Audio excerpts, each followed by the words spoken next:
The saga of the superstar communist cop continues.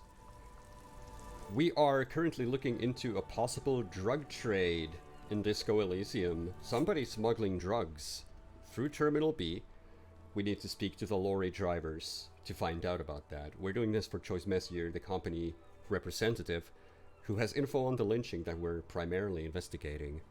However, she's not willing to part with any of this information unless we present our badge, and, well, our badge is gone. Our badge and our gun are both gone. We lost them alongside with our memory after some binge drinking, apparently. So we have a lot of stuff on our plate. But trying to focus on one thing at a time, it already branched out to a lot of different stuff. We'll get to all of that later.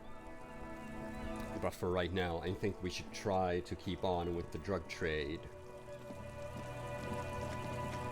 We already spoken with this guy. Oh, 3 T's. How idiomatic. That would be referring to the Fritte logo over here.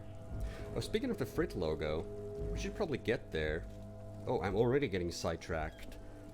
But I just realized we have a tear bag. And our room should definitely have tear. We partied hard. So how about before we actually continue with that, we should check that out. I think we won't be able to access it in a while because we haven't paid our bill. Now what's this then? A bottle of rum has been knocked over. Beautiful dark liquid is spilling out. That sugary black rum stain on the counter makes you teary-eyed with joy. It's almost touching how syrupy and sticky it is. How long have you been up already? Pretty long. It's drink o'clock. Attaboy. It's coming back to him. You had your mesolimbic reward pathway worried there, not thinking about drinking all that time. It was like you weren't yourself. Now that you do mention it, I do need a rum and lemonade. I'd love for Gart to serve me up a beverage. Forget about the bar. Or don't forget about it. You should totally try to get a drink there too. But first, you should lick that stain off the counter. Yeah, man. Let's get wild. Lick it. Oh, electrochemistry. We boosted that last time. It's already making bad life choices for us. Lick it. Calmly, the lieutenant looks out of the window, then to you, licking the tasty rum stain off the counter, then out of the window again. What are you doing? He asks without turning his eyes from the street outside. I'm investigating, Kim. We should move. You could definitely go for some more. The titillating scent of alcohol in your nostrils was beautiful. Yes, sweet liquor takes the pain away. Well, I guess that's something we can do. What's the deal with this guy? A man is sleeping at the table, wearing mud-caked boots and rolled-down overalls. The back of his shirt reads Wild Pines, encircled by a logo with a tree. A colorful piece of plastic is dangling from his carabiner. Makes your fingers itch. On the counter, rolled out of his open hand, you see a blister pack of headache medicine. Oh, we could use some of those. Pick 'em up. The man does not mind. You probably need them more than he does. You've just picked up some magnesium. This item is stored in the bottom left corner of the screen above your character portrait. Use magnesium to heal your morale if you have morale damage. We do have some morale damage, but not too much. We don't have to use it yet. Physical instrument is telling us to wake him up. He seems to be in a good place right now. Maybe we shouldn't interrupt him just yet. Let's leave.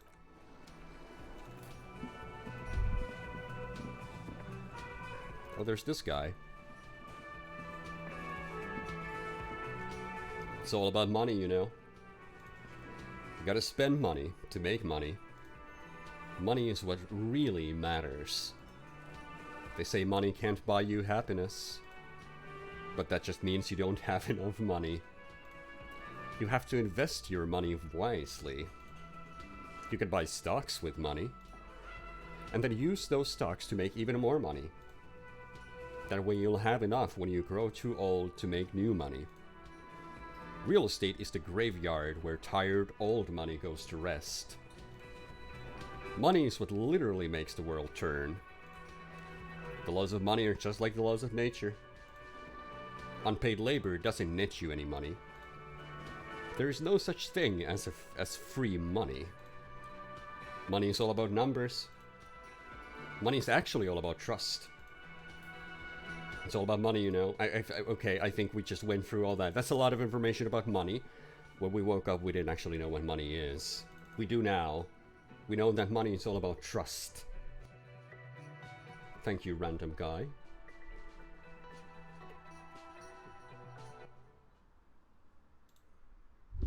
Nope, got another blip. Nothing on the front page rings a bell. Strange. I think it was a newspaper on the table. I don't think our visual calculus was good enough for us to realize that earlier, so now it's just coming after the fact. What's this, though?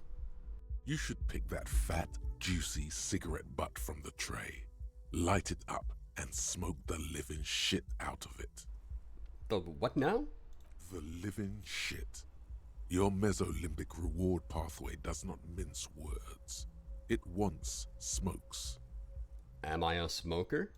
Who knows what you are? A monster, a murderer, the gnome of Jeroma? You feel like a smoker, especially when you look at that juicy, succulent, seductive cigarette stub, still smoldering deliciously. But she broke it at the filter. I can't smoke that. How very astute of you. This renders it ineffectual. You should look for a whole cigarette, or better yet, an entire pack. Strike that. A carton. Make sure they're all healthy and able-bodied. Then smoke them all. I should enthusiastically do that. Good. They'll make you stronger and better. You're too old to be cool now. But find cigarettes, smoke them, blam. Instantly a cool renegade man. A mystical red dragon with smoke rising from his nostrils. Plus, smoking them gives massive bonuses. Like in real life. While electrochemistry wants us to go buy booze and drink it, it also wants us to buy cigarettes and smoke them. Who are we to say no to our drug-addled brain? So Kim, how do you like my my hotel room? Pretty nifty, right? Kim tries not to look at your broken down bathroom door. Kim also tries not to look at the pile of taped viscera on the carpet, or the weird suitcase on the hat rack, or the potted plant dying in the corner. But it's all just too morbid to ignore. This is the only way a superstar cop would answer this. This is where the magic happens, Kim. And by that you mean crimes against humanity? Ouch. Okay, how about we leave this for the chat? Well, crimes against myself anyway. We could be total communist about it. I defied bourgeoisie morality in here. Defied it hard. This is an expression of me, my individualism. No, I meant disco. Never mind. What do you think we should save, chat?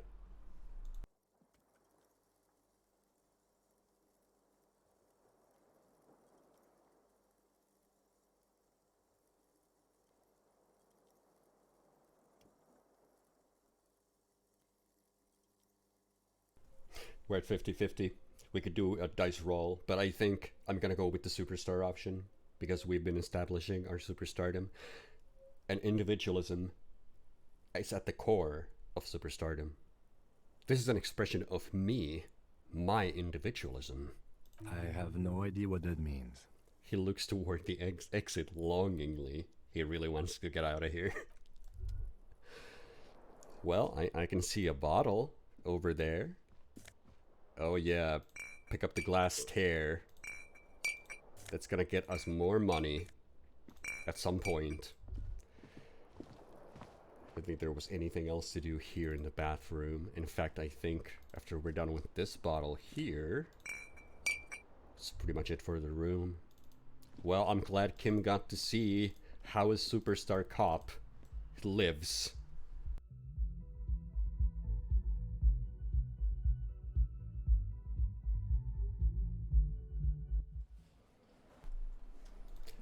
Well, we did all that. Oh, look, the kitchen is open. It's so late that the kitchen is open now. Let's have a look. The dishes are drying. They smell of chemicals and pine trees. A thin man is smoking below an exhaust hood, occasionally sipping from his mug. This must be the Whirling's cook. As you step in, he nods toward the table and says something in a completely foreign language. The only words you can make out are Garancy and Kubek. It must be his name, Garancy. Garancy Kubek. Sounds representative. I need to point out that it was a logic failure. If it were higher, it would probably tell us that, yeah, it's not his name. Whatever you do, don't call him that. Our logic is still pretty bad. Mr. Kubek, I'm here on official police business. The man puts his cup down and replies something, his left hand drawing arcs in the air. You've got some impressive pots there, my man. He smiles and bangs his ladle against each of his pots in turn. It's almost like music, especially with the sounds of assorted dishes boiling and simmering on the stove. I don't think I need anything else from you. Stay masculine. And we have internalized a thought. Let's have a look.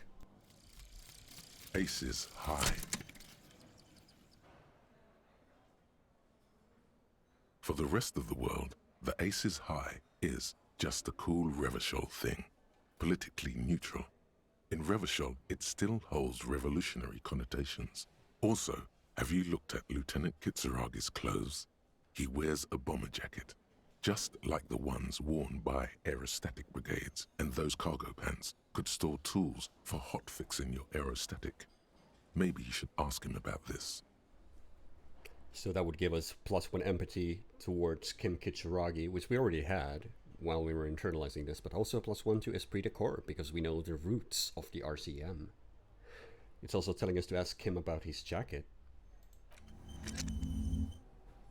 Maybe we should do that. Like right now, after we check this blip.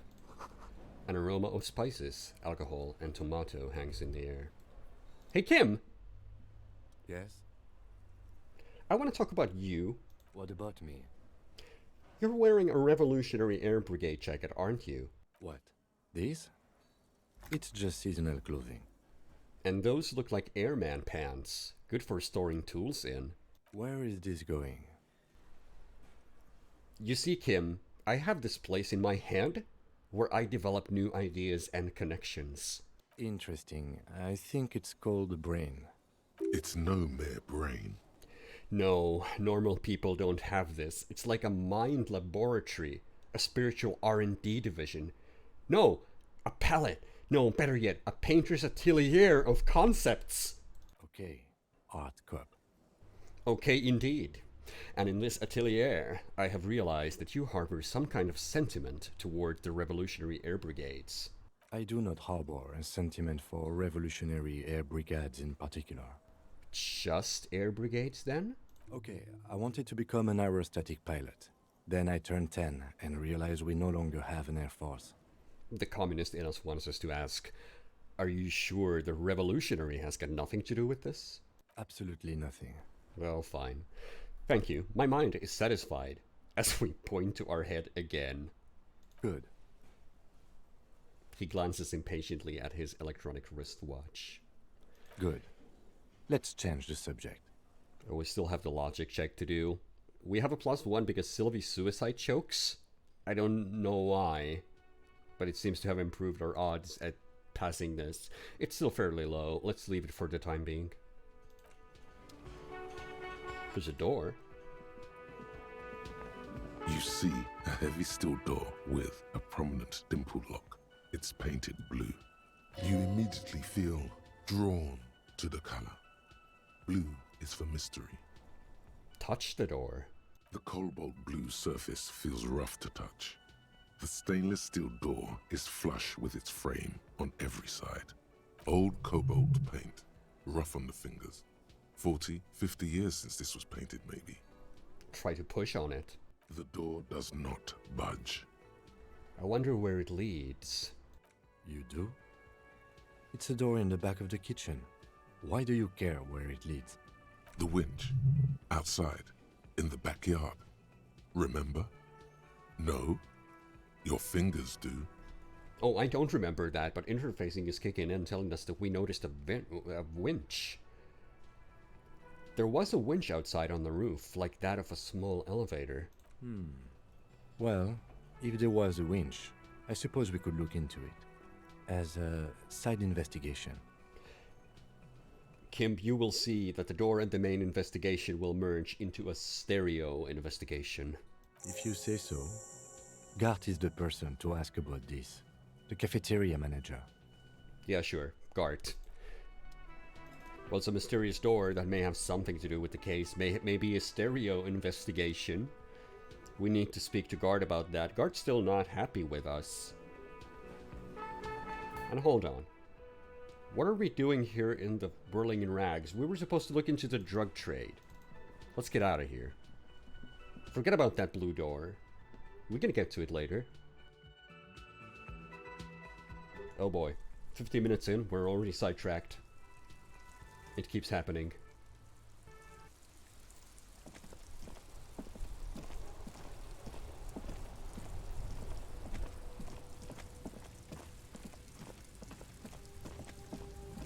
Do you have anything new to say, Mr. Racist Lorry Driver? Looking for something odd? Come to tell me to fuck off again?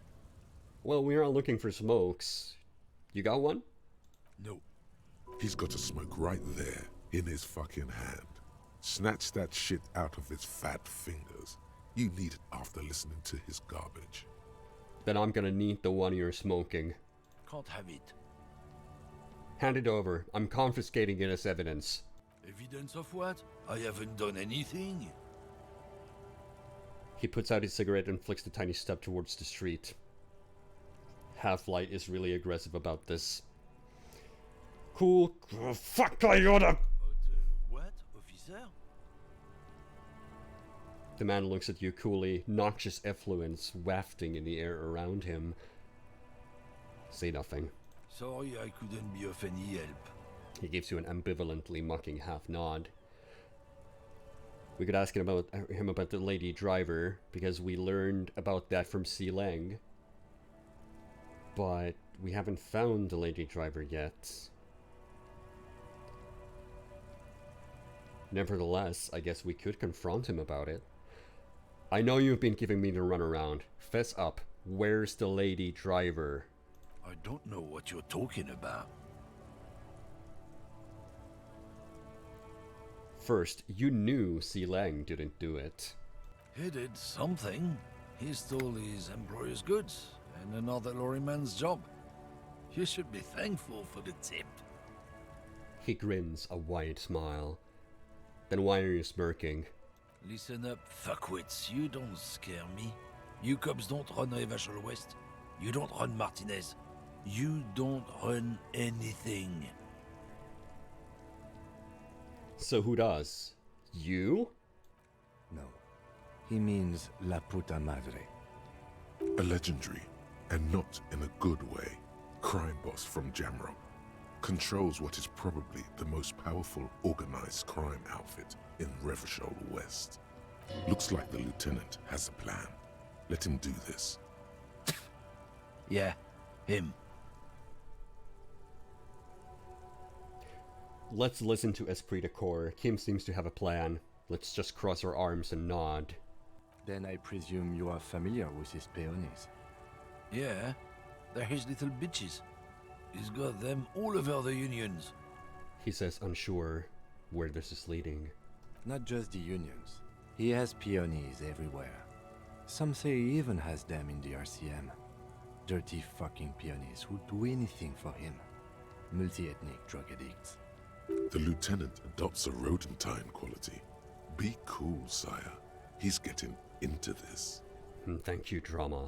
Let us say nothing. You're not peonies. You wouldn't be investigating a drug thing if you were. No, of course not. We are not peonies. But if we were, and one of Madre's drivers were to be stealing from him, then it's a good peony's job to find out who that is. He's surprisingly good at this. Not bad at all. Look at him lurching. It's not a hard job. It won't take a long time. It won't make Madre angry. But a stupid fucking racist is standing in the way, protecting this fucking thief. I'm not scared of you or the mob. I'm under the protection of the Lorrymen and Carters Guild. His eyes dart between you and the lieutenant. You've seen that corpse in the ceramic armor there. Did his shitty little guild protect him? Nah, you wouldn't just leave him out there if you... He tries to light a fresh cigarette, but his hands are shaking now. The sentence simply ends. The lieutenant turns and gives you a barely perceptible nod. I've softened him up as best I could. Now it's on you to finish the job. Be careful. This man's still got some fight in him, by the looks of it. It won't be easy to break him. Oh, it's a half-light check. Oh, that is low. Even with Kim's bluff, we're at mere 8%. -1 because we told him to go fuck himself. +2 because of Kim's bluff.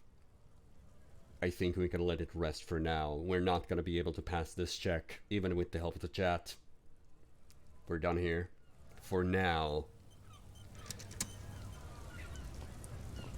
We haven't checked the store yet. And for some reason I can't enter it. There's supposed to be an outline of the door here. We're supposed to be able to actually enter it. Never encountered this before.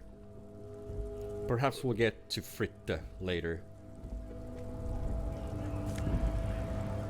Oh, some money on the streets. Let's pick it up.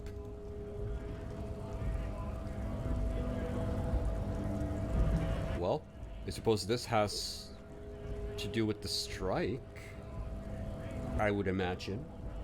That's not our main concern, though. We're still looking for the lady driver, and we still haven't... supposedly there is a lady driver around. Perhaps we'll just look around for a little bit longer. The lorries probably stored fuel here. Now they've stored booze. We can take a look at this one. A lorry stuck in the traffic jam. This big, heavy Grad-made machine is well kept for such an old machine. Let's have a look inside. The windows are clear. They've been recently washed. You can see a lorryman's cabin with personal belongings, stickers, insignia. What kind of stickers and insignia? The driver has adorned his space with a substantial collection of peculiar paraphernalia. Proclamations about honor, strength, and purity are glued to various panels. What about the back seat?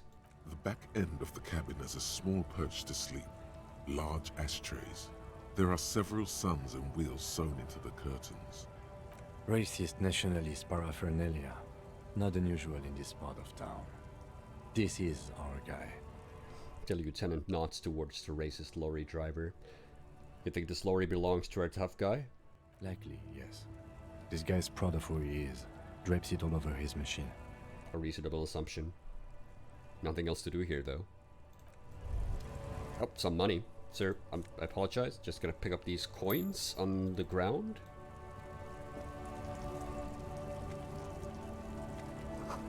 A foreign car, kept in good condition. Oh, there's somebody over here. I think they mentioned the statue where the lady driver is. I do believe that's her. We also got some crates here in the back of the truck. Some money inside.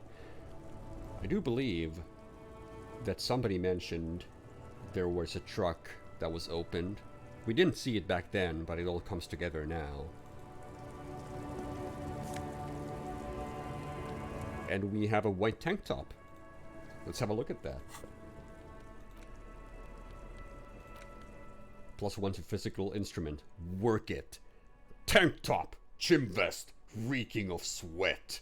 This sleeveless shirt is the best choice if you're not afraid to show off your masculine upper body and that hairy chest. Well, we don't have anything on at the moment. I guess we may as well put it on. It's +1 to physical instrument. Nobody's gonna see that, but it still gives us +1 to physical instrument. I suppose this would be the lady driver, so let's try to have a chat with her. The small, wrinkled woman does not greet you. She nods along to something on her radio. A photograph is clutched in her hands, and there is a warm smile on her face. The photo, an ambrotype from the turn of the century, as golden as her smile. It's the warmth of a winter night's fire. Maybe she could give you comfort and shelter, some cigarettes and food money. Maybe she's your... Grandma? Nothing. Her smile just keeps widening. Her hair is grey like lead. Excuse me, ma'am. I'd like to ask some questions. I'm a police officer, you see. No response. Wherever this woman is, your words fail to reach her. Snap our fingers. If you want her attention, you may need to be more forceful. Where am I? Who are you? Like a magician recalling a subject from hypnosis, you've jolted her back to reality. I was actually hoping you could tell me that. Never mind. I remember now. I'm still stuck in that traffic jam in the 50s. What's so bad about the 50s? The men have small jaws and everything is made out of plastic.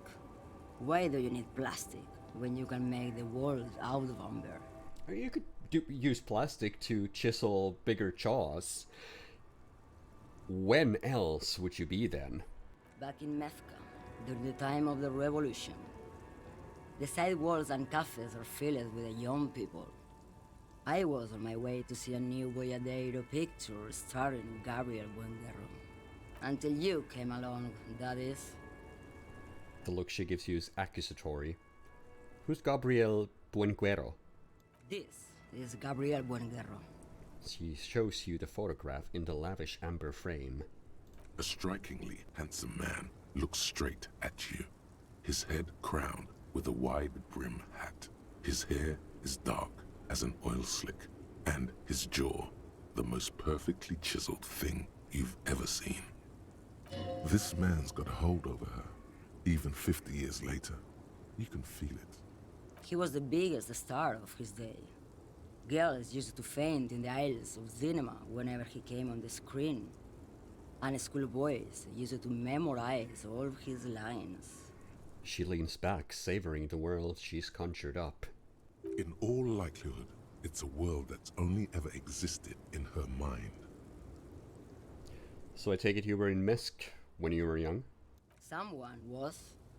She nods as though her meaning were perfectly clear. Someone? Are these not your memories?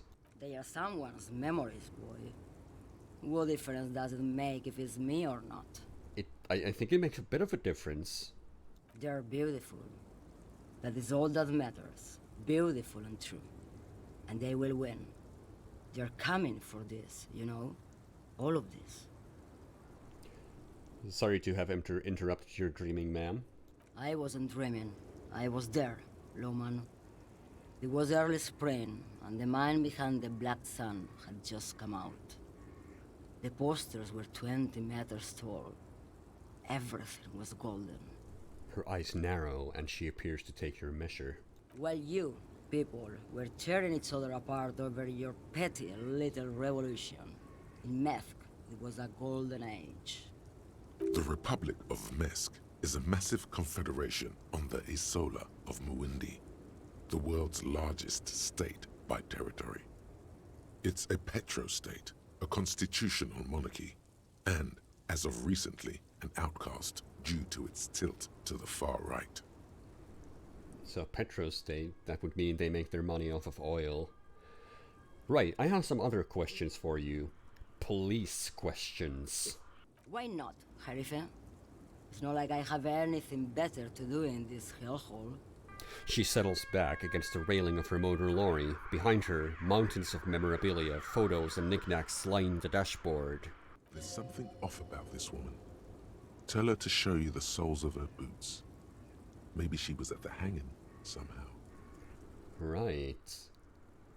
The boots. We may want to see the soles of her boots to see if she was there. We did look at the footprints at the scene of the crime, so this would be alluding to that. Perhaps we'll just go along with it. Could you show me the soles of your boots, ma'am? Now what do you want with an old woman's boots, Sheriff? It's for important police business, ma'am. I'm starting to think you should let me get back to Gabriel Buenguerro. You are no Gabriel. I'm not. I'm Raphael Ambrosius Cousteau. She's wearing sturdy worker's boots made of black leather. Buckles run across. The sole is also made of leather. Now the other one, please. Just before Gabriel, it was the coronation of Franco Negro. Now, there was a real man. There's no aberration in the pattern that you can see. She puts her foot down. Moreover, the boots were size 37. Tiny. There are too many discrepancies in all this. Another discrepancy, although not boot-related, is the coronation of His Innocence, Franco Negro, which happened 500 years ago. That would be referring to just before Gabriel, it was the coronation of Franco Negro. So yeah, it's definitely a discrepancy. What do you mean it was the coronation of Franco Negro? It was. And then it was no more. And I was no longer holding my father's hand. He was no longer descending the stairs in Ryle. The crowd had gone silent. Perhaps it was another Sheriff who came and woke me up, looking at my boots, asking questions. Or perhaps it was one of the others in this carnival. I don't remember. As she says carnival, she gestures to the empty square with the statue and the machines. Kim, she's not the odd soul that we found. These are not the boots that made the prints. I could have told you that from just looking at them. The size is 37. The feet of a little girl, they fit well on the pedals. Let's see. What are you hauling? Diamonds. Diamonds? Really? Of course not. But wouldn't it be marvelous if I was? Okay, it would, but what are you really hauling? Whatever stupid things they put in the lorry, I imagine. So you don't know what you're hauling in your own lorry? I quit concerning myself with that a long time ago. Besides, I don't drive the lorry for the cargo, if you know what I mean. Do I? She says that as if something narcotic is the real reason. Wait, do you get high of driving a lorry? Oh, it's so much more than a high where I go, Sheriff. It's low. I go to the bottom. She closes her eyes in reverie. Yeah, it's definitely some kick. Some terrible kick in the dark. A sleep kick. Perhaps you can find out later. What if the cargo is contraband? Then it's contraband, lawman. What? Do you want to take an old woman in? Be my guest. Lock me away like Bad Hand Hermenegildo. Is Encyclopedia gonna tell us who Bad Hand Hermenegildo is? Bad Hand. Hermenegildos' bad hand strangled 300 people. What can I say? Some people just really like strangling people. Thank you for the trivia bit, Encyclopedia. Alright, we're looking for a lady driver. Are you the lady driver? Did you just call me a lady, Sheriff? She clearly doesn't think she's a lady. Don't repeat it. Let's not. I was told of a woman driver. You're the only woman here. I'm not that either, Sheriff. I've gone too far from it all to remember what was between my legs. It doesn't work like that on the long haul. So you're not the driver everyone is terrified of? I'm only terrifying to small children and to those who used to know me. Yeah, it's not her. Believe me. Why are you scary to the people who used to know you? Because they can no longer recognize the person I once was. Uh-huh. You said long haul. That's... The big ones, the trucks. There's no women and men there. It's all just... She hums along as if to a track on repeat. In the middle of this town, there's a ghostly motorway. It takes all the people where they want to stay. In the background, a quiet song seeps from her cabin into the air. You don't hear any vocals. Then who is the female driver I was told of? How should I know? Do I look like I spend a lot of time with the other communers sniffing around when I have my movies to go to? Oh, I suppose that's all I needed to know. Thanks. Oh, Sim. The woman stares at you, her mind elsewhere now, on other matters.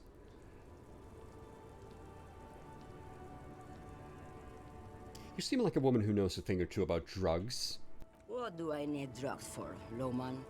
What I see, what I feel, the great adversary, no drugs can compare. The adversary? Yes. There is a protagonista and an adversario. I am on the side of the adversary. There's no coming back from that hole. Those epithets are familiar somehow. The great adversary, the great unrest. Familiar somehow, but we don't know what she means. That's not really what I was getting at. Then what were you getting at? Maybe if she thought you're corrupt. I wanted to ask you if you'd be interested in smuggling some drugs. Why would I want to do that? I don't know, the thrill of the criminal lifestyle? Loma, what in the name of God are you talking about? Okay, let me put this another way. Are you smuggling drugs through Terminal B? Maybe. Probably not. Makes no difference to me either way. You said earlier you don't know what cargo you're hauling.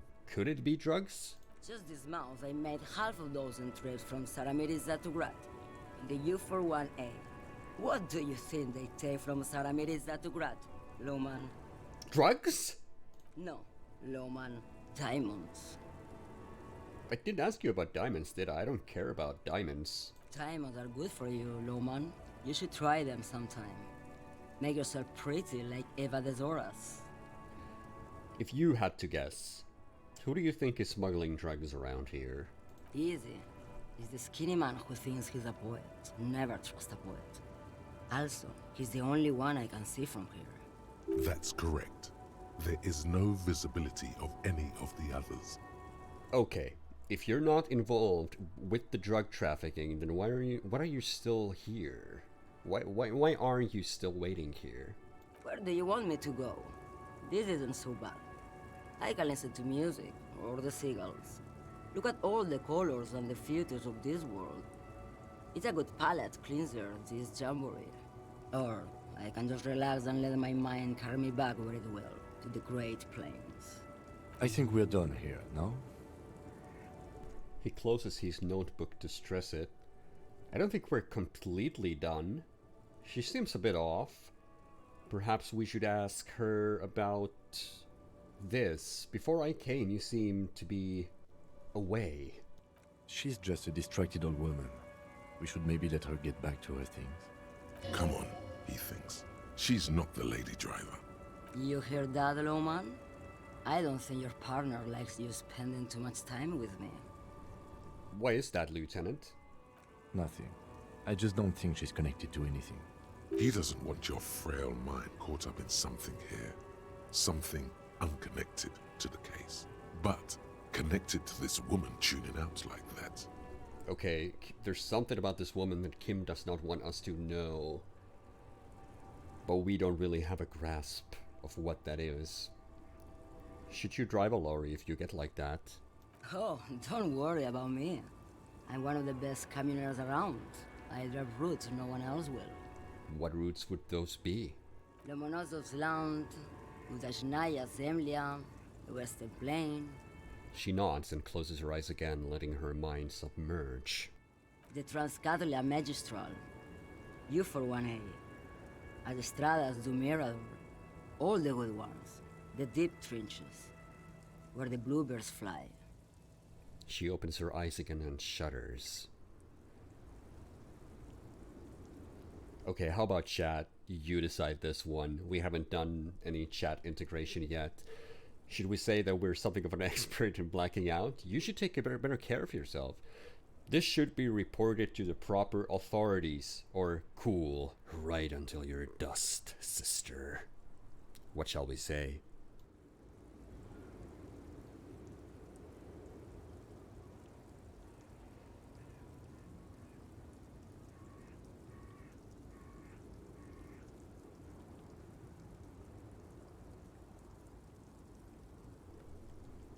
Well, when there's no clear answer, go with the first one. I'm something of an expert in blacking out. You should take better care of yourself. You're right, Lowman. I'm the one who should take my health more seriously. Thank you for looking out for me. A correct appraisal. You're quite shabby. Is that all you woke me up to say? Well, you mentioned the boyadero. Could you explain that to me? I still don't think I have a handle on that. Of course not. To truly understand the boyadero, you need to listen to On the Western Plain. The boyadero, boya for short, is a cowherder from upstream Magritte, the great steppes of northern Mesk. He is a rugged individualist and explorer. So, a kind of a cowboy. Okay, what's that? It's an old ballad about a young girl who falls in love with a daring boyadero. He promises to marry her as soon as he returns from the Western Plain. We're the art cop. We're guessing that doesn't happen. Of course not. The boyadero returns from the Western Plain a changed man. One night, as he and his beloved are out walking along the river Maigret, she pleads with him to give up his riding and settle down. In the background, you can hear the orchestra swell as the screen fills with the maiden's imploring eyes. I think I see where this is going. So the boyadero strangles his beloved and throws her body in the Magritte. Then he rides off, because the Western Plain is calling to him. That's actually not where I thought this was going. You have to understand. A true boyadero needs a whole horizon to himself. He can't be tied down by man or woman. His beloved was selfish. She didn't know what it meant to love a boyadero. Well, I think we got everything we needed out of her. She's not the lady driver. She's not probably responsible for smuggling drugs. Thank you for now, ma'am. Yes, go. Enough jamboree. I need to get back to Meski. Her voice trails off. Well, we are none the wiser now. Pale Driver over here believes that Tommy, the poet, is the one behind the drug trade. I don't think Tommy actually pointed anyone out to us. The racist lorry driver thinks it's Sileng because he's foreign, and Sileng pointed out the lady driver. So we're at an impasse. We don't know what we're supposed to do. Ruins full of snow. No one lives here anymore.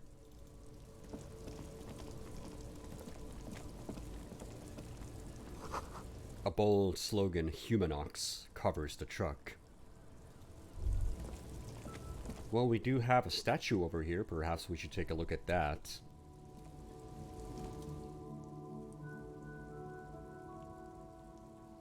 Oh, it doesn't have voice acting. An old monument stands in the middle of a traffic island, pointing toward the sea. It looks as if it's been reassembled piece by piece, secured and mounted in the air with the aid of numerous ropes and rods. Who is this? A silver plaque on the statue's pedestal reads, "I am Philip III, the Squanderer, the greatest of the Philippine kings of Revachol, son of Philip II, the opulent, father of Philip IV, the insane." We have an encyclopedia check. It's pretty good at the moment, 72%. Perhaps we should just go for it and see if we can pass this roll. What did this king do?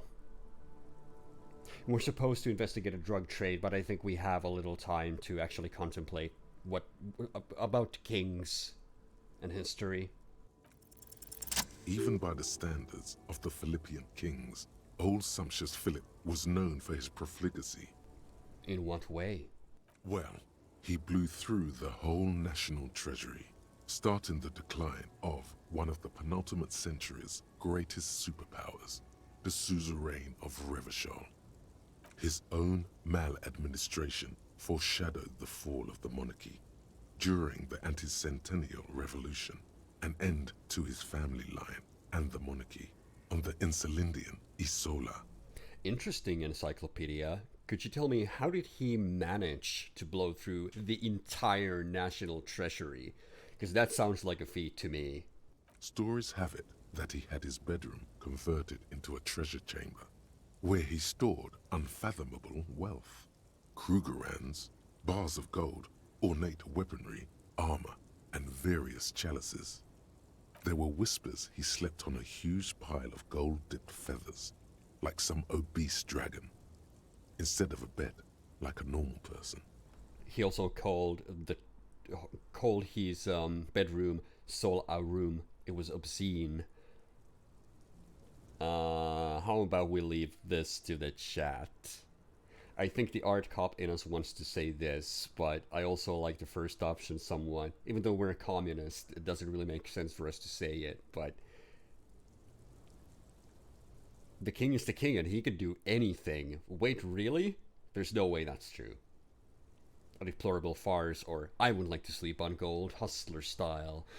What does the chat think about this? Sleeping on a pile of gold to feathers like some obese dragon.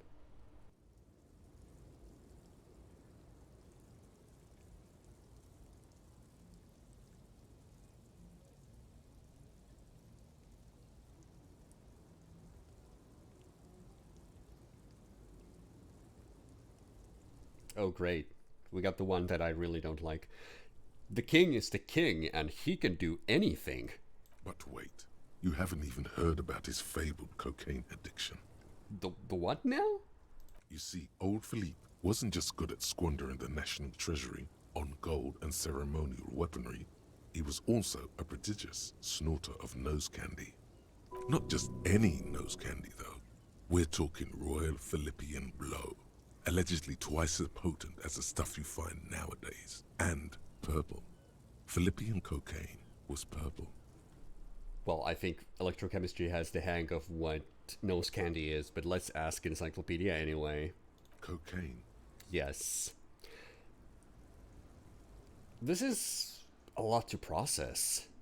His Majesty's courtiers said it helped him connect with the higher realms. I'm sure it did. So he was addicted to nose candy, a bloated druggie. That's what the revolutionaries said 150 years later.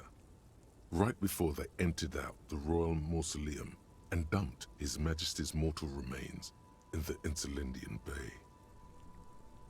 But you just told me where he's buried, but let's ask it, I guess. Beneath the cold waters of the Insulindian Bay, thrown there by the revolutionaries after they cleaned out the royal mausoleum. What happened with the statue? The original was blown apart by communards, then further damaged during the landing of the coalition's airships during the turn-of-the-century revolution, when Martinez was leveled. Most historians think the coalition's hasty landing may have ultimately saved the statue. If the communards had more time, they would have reduced it up to even finer pieces. Who restored it then? It doesn't look very restored to me, honestly, if you take a look at it. Some years ago, a group of liberal, artistically inclined individuals, designers mostly, thought it would be ironic to restore the statue of the most wasteful ruler of Revachol in the poorest part of the city. The statue is supposed to capture the moment it was blown apart, like an instant frozen in time, a rare butterfly trapped in amber, floating on a sea of shit. We're the art cop. We have to say the first one. That's brilliant. So funny and nihilistic because the world is shit. People in Martinez tend to disagree, as do many prominent art critics and thought leaders, with more nuanced social awareness than the young ironists. Oh, we're a young ironist now. I guess art critics don't agree with us. Well, we want to be the art cop anyway. Philip III, the Squanderer, however, with his bronze face up in the air, doesn't seem concerned about what the hoi polloi think of him in death. Not that he ever did in life either. Well, I suppose that's it for Philip III the Squanderer. Let's leave. Maybe that did something for us. At the very least, we learned something.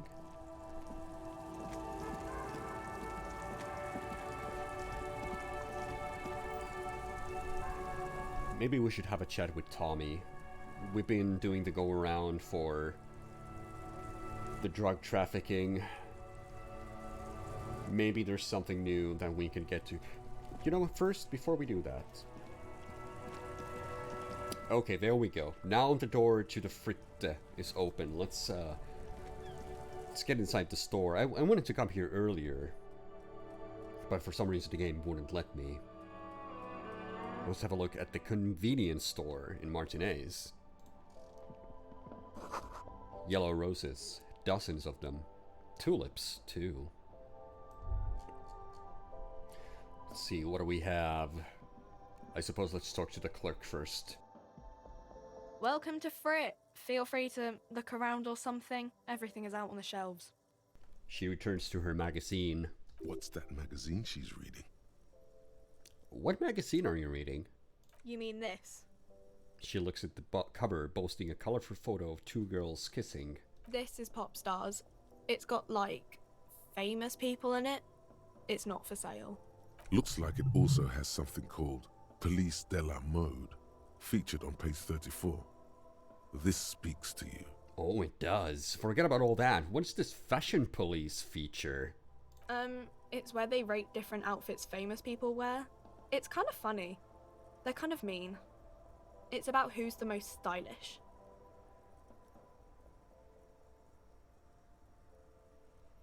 Okay, I think this is one for the chat again. Who's the numero uno guy in there right now? And does he look like this? As we point to our grin that we can't get rid of. Point to her hat. I bet your hat would take the prize. Or, who's the most stylish there? It can't be anyone from here. What shall we say?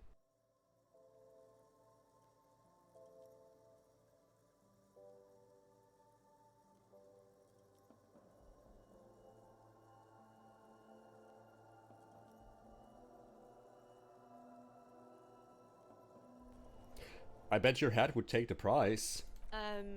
No. I don't like it. I hate it. We are not the fashion police.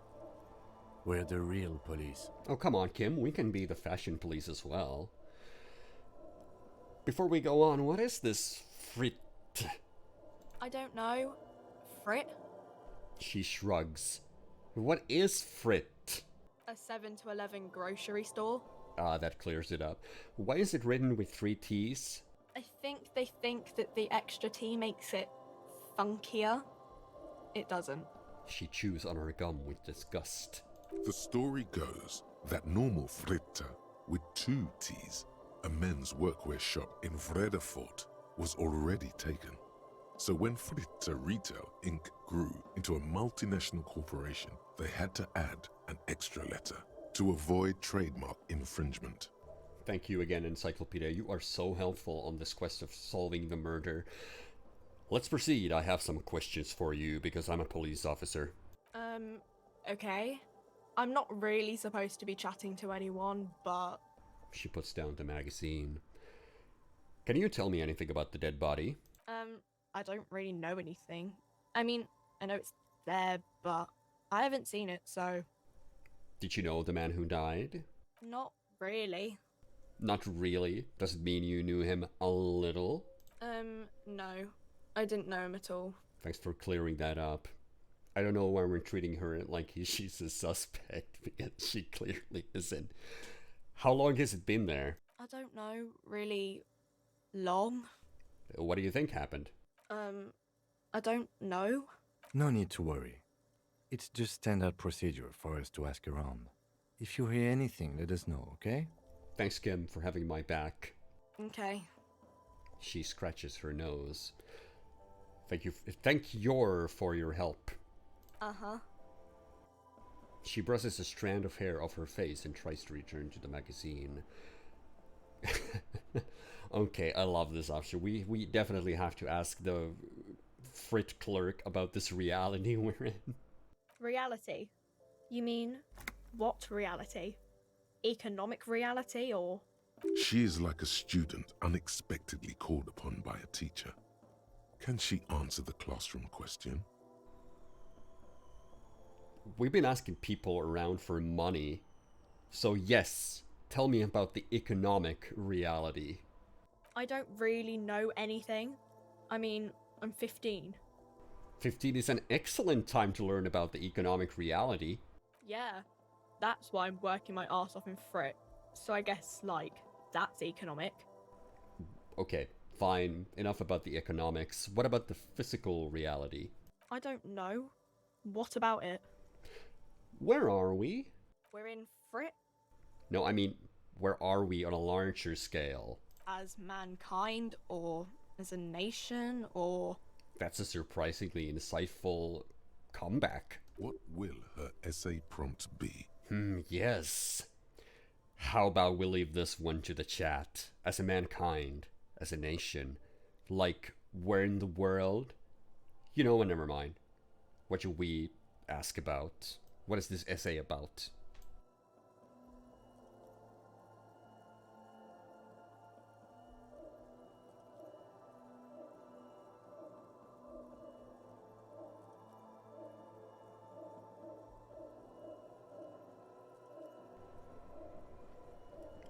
No question about this one. Where are we as a mankind, Frit Clerk? in a good place. She rubs her face, thinking. I mean, science is doing great, and this radio computer thing seems to be kinda big. I don't know. She shrugs, then folds her magazine back. What time is it? I don't know. Look at the clock. It's right behind you on the wall. No, that's not what I meant. I meant what time... never mind. The clock shows the time at 10:09. The hands seem to be still. It's apparent the clock doesn't work. What is the revolution? When ordinary people take over the government and, demands democracy. What about the one we had here in Revachol? Yeah, it happened like 50 years ago or so. Sorry, I'm not very good at this. At history, I mean. The coalition, what's that? Someone told me there's a coalition government. Our government? Yeah, that's the one. Or do you mean something else? Sorry, I really need to finish this article. I really like the fact that we're a police officer. And we're asking a 15-year-old store clerk about reality. That doesn't seem off at all. I won't bother you with this nonsense anymore. Cool. She seems happy to return to her reading. I can imagine she is pretty happy about that this line of questioning is over. Let's leave. Now let's have a look in the store. Oh, Kim has something to say. Let's look in the store first. A melancholy pop song plays on the radio. What else do we have here? What do we have up there? A colorful display of cigarettes and alcohol bottles line the shop wall, inviting you closer. What's that? In that dark green glass, all in vain. The great flowing river of warmth, wine, alcohol, beer, alcohol, love, alcohol. I'm in heaven. I need it all so bad. Sure. If you want something, I can get it for you. Just let me know and pay and stuff. She adjusts her hat. But I'm obliged to inform you that both alcohol and cigarettes damage your health. But I guess you already know that. Know this, you will never finish your alcohol quest if you don't buy beautiful alcohol. Yes, we did get a quest to drink alcohol. We do have some money. We don't have enough to pay for our Oh shit, I just realized we don't have enough to pay for our damages. We spent all of our money in the bookstore. Oh Lord, where are we gonna sleep tonight? I don't know, but it looks like we'll be spending the night outside. And if we're gonna be spending the night outside, we're gonna need some potent Pilsner. Here you go, mister. Thank you. We also discovered that we're maybe a smoker, so perhaps we should buy smokes as well to let the time just go by. Here you go, mister. Please tell me more about these products now that I've bought them. The pale aged vodka is special, I guess. It's stored in pale for a couple of years, which makes it super expensive and super strong. I haven't heard anything about the pale. We know the pale driver, but we don't know what that means. What is pale? You know. She shrugs, uninterested in explaining it further. Don't worry your pretty little head about it. Let's concentrate on what's important here. Yes, the alcohol and the cigarettes. Okay, what will consuming this stuff do to my body? I mean, I already said it'd hurt you. I don't know what else they do. She stares at you, unsure. Substances give powerful bonuses to your main stats at the cost of damage to your health or morale.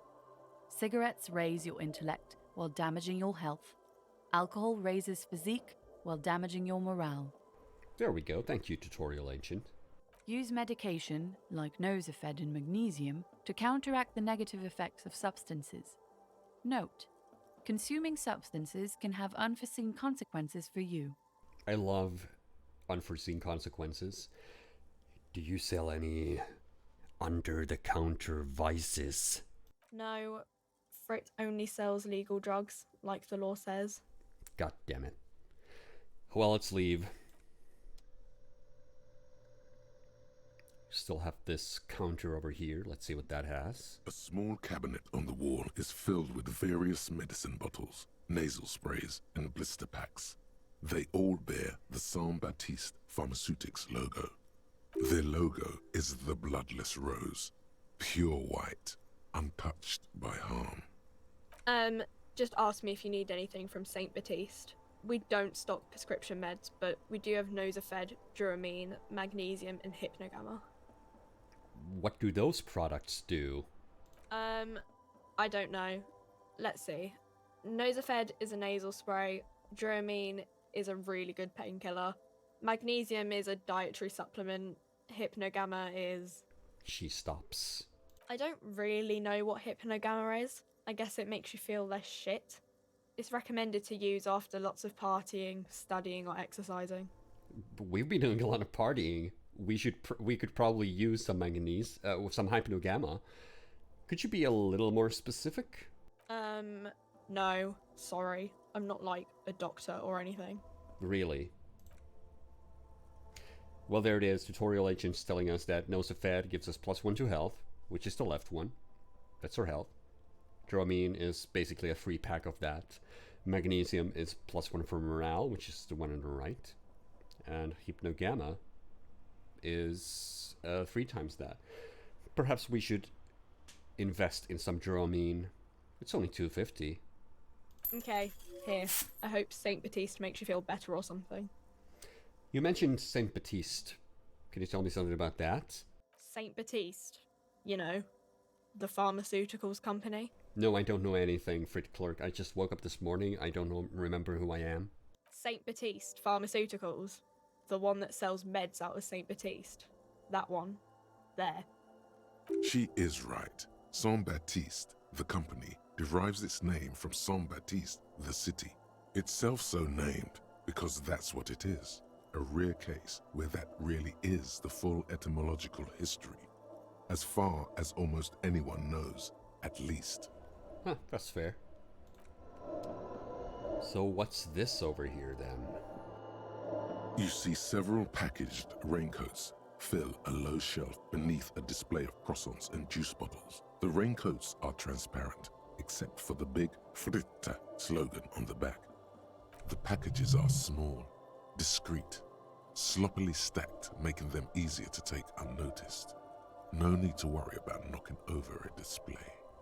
Oh, we could steal the raincoat. It's at 8%. It's really low.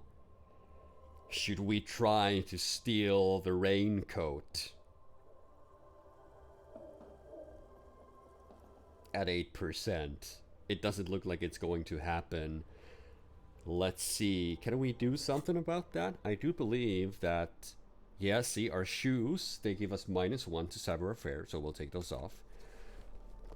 And our trousers also give us -1 to savoir faire, so I hope you don't mind, Frit Clerk, as I take my clothes, my shoes, and my pants off here to improve my odds. You see several packaged raincoats. Oh, look at that. It's at 28%. It's so much better now. Perhaps the chat... are transparent, except for the big Fritta slogan on the back. Thank you, Nick Nextstan. Maybe the chat can improve this a little bit further so we can maybe steal the raincoat. Or maybe chat wants me to fail this and bring it lower. Who knows? Let's see what's happened. If you want me to improve on this, you need to improve motorics. And presumably reduce another skill. So let's see how it goes as I press this button. 28%, that's not a great chance of actually trying to steal it. I'm not sure why we're trying to steal it, honestly. It's... you just buy it.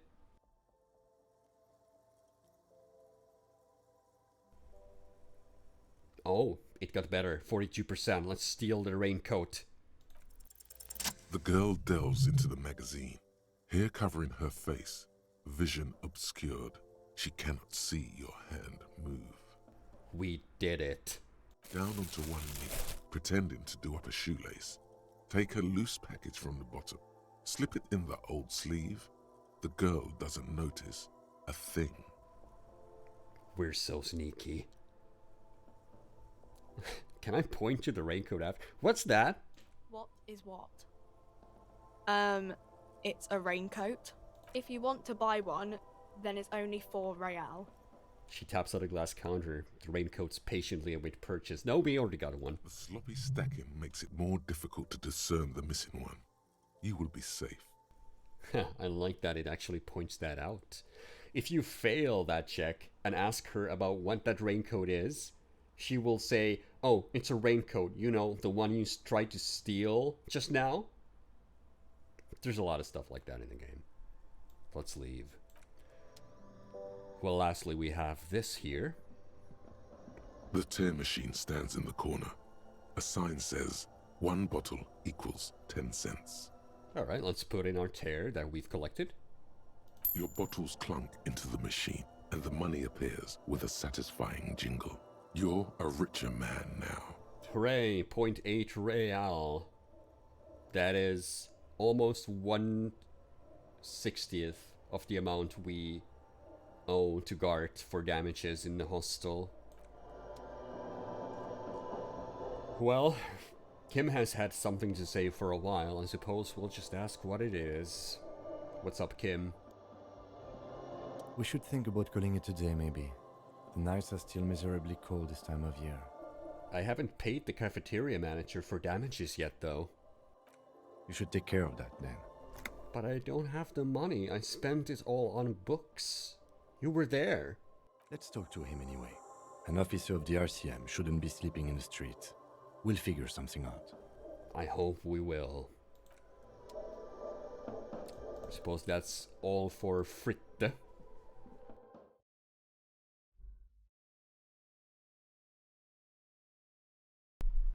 We still didn't actually do anything with the Cham mystery, did we?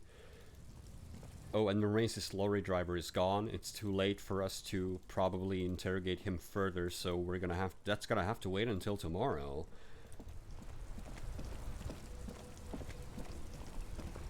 I'm unsure as to... oh, yep, all the truck drivers are gone. We don't have anything to do here. We should probably put on our pants, though. It seems a little bit odd to go around without pants and without shoes.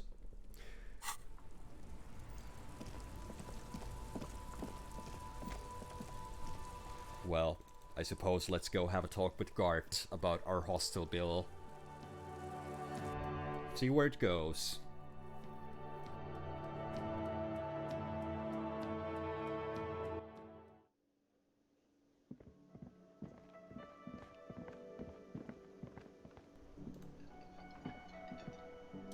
I help you? So, Gart, about that money I owe, Yes. Have you got it? I was wondering if we could come to some sort of arrangement for tonight. Does that arrangement include you paying me what we already agreed you owe me?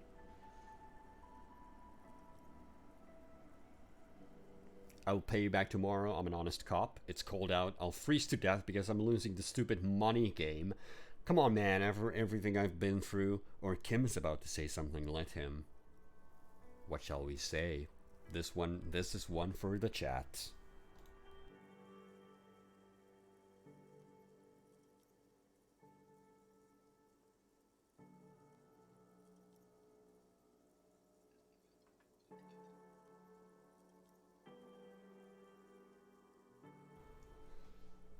Come on, man.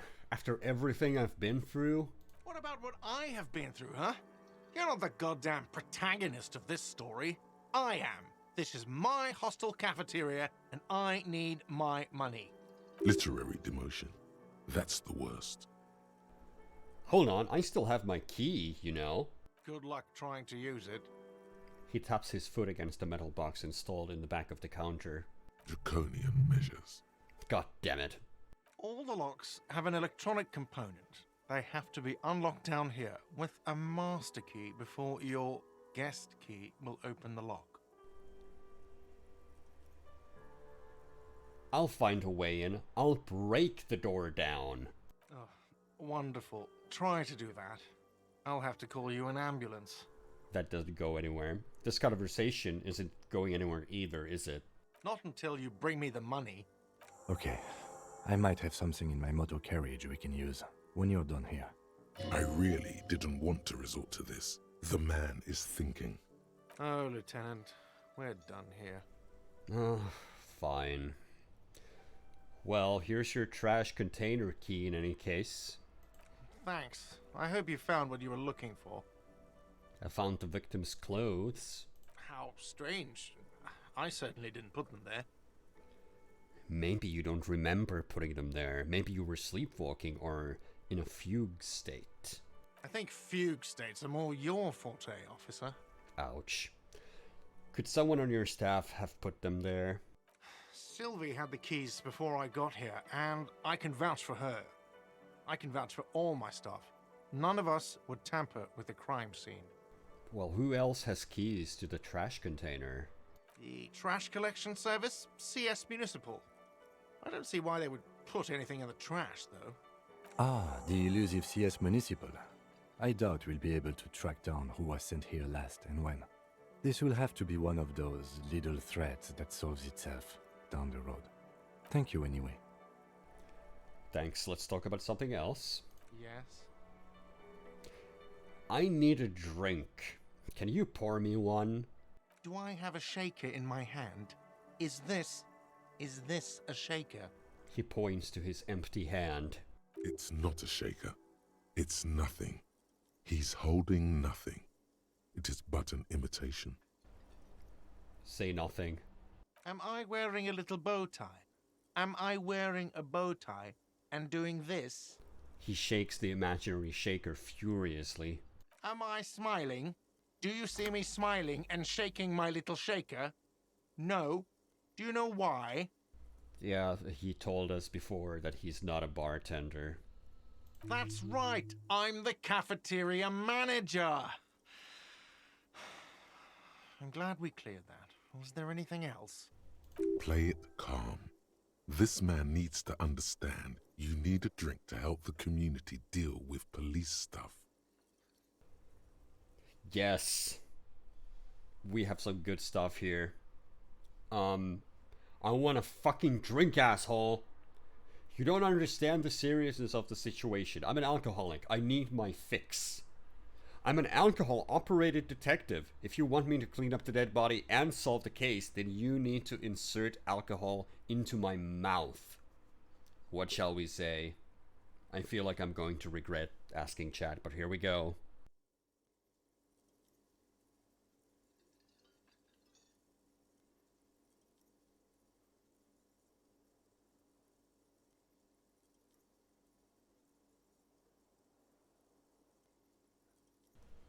Oh yeah, let's get aggressive.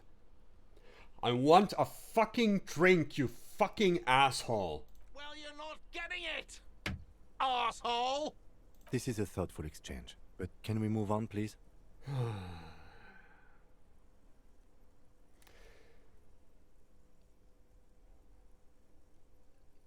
Let's speak with him about all this other stuff later.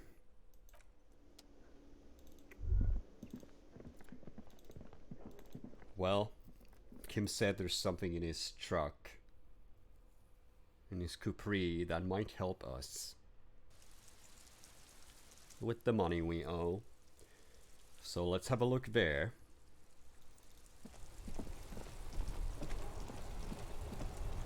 Inside, you see a set of steering levers, a radio microphone, a pull-out toolbox, and the soft glow of the fuel preheater gauge. I have something here we could sell. Look in the back, in the suspect transport enclosure. Transport enclosure? Regular people just call it the cage. Look in the cage. The cage at the back of the motor carriage looks rather uncomfortable. 4 shiny hubcaps are stacked against the seat. Their silver edges sparkle in the dark. I confiscated these 4 a little while back. We can take them to the pawn shop down by the Martinez Canal. What are those things? There are spinner hubcaps, frivolous things you put on your wheels. When the wheels come to a stop, the caps keep on spinning. There's no real use for them, it's just for vanity. A vanity he wouldn't mind.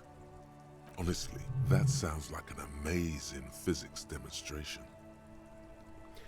What do you mean you confiscated them? A couple of weeks ago, I stopped a young man for going slower than the speed of traffic. Turns out he was some coalition official's son and high. So you took his spinners? Mm-hmm. I took them and arrested him for driving under the influence. Isn't that corruption? I don't know. Is it? I was going to take them into evidence, but they weren't necessary for conviction. He never asked for them back. By any chance, did you want to put these spinners on your machine? No, that would be silly. I don't know why I kept them. It doesn't matter. I couldn't put them on this MC anyway. A cop with spinners. That would be outrageous. Yes, outrageously cool. He flashes a smile, barely visible in the dark. Well, it's only right that we sell them, I suppose. I'm not saying I'm sorry. Don't make your unpaid hostel bill a moral boon, officer. It won't stick. God damn it, there's no way to win. Shut down. I've nothing to add. We took some damage because our rhetoric failed that. You said something about a pawn shop?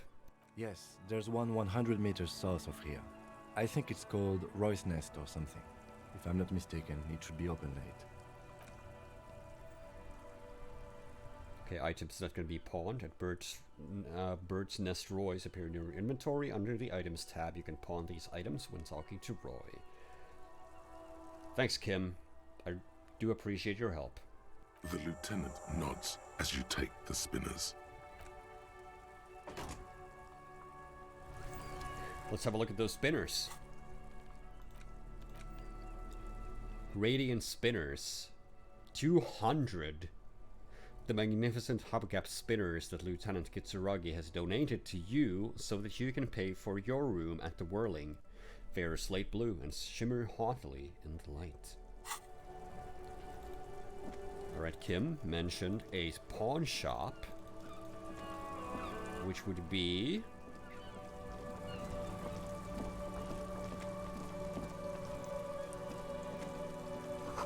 Roy's Pawn Shop. Fast cash for faster times. That's where we want to take the hubcaps. But before we do, there's a blip. Waterlock out of order until Wednesday, 7:15. So that would be in 2 days. It's Monday.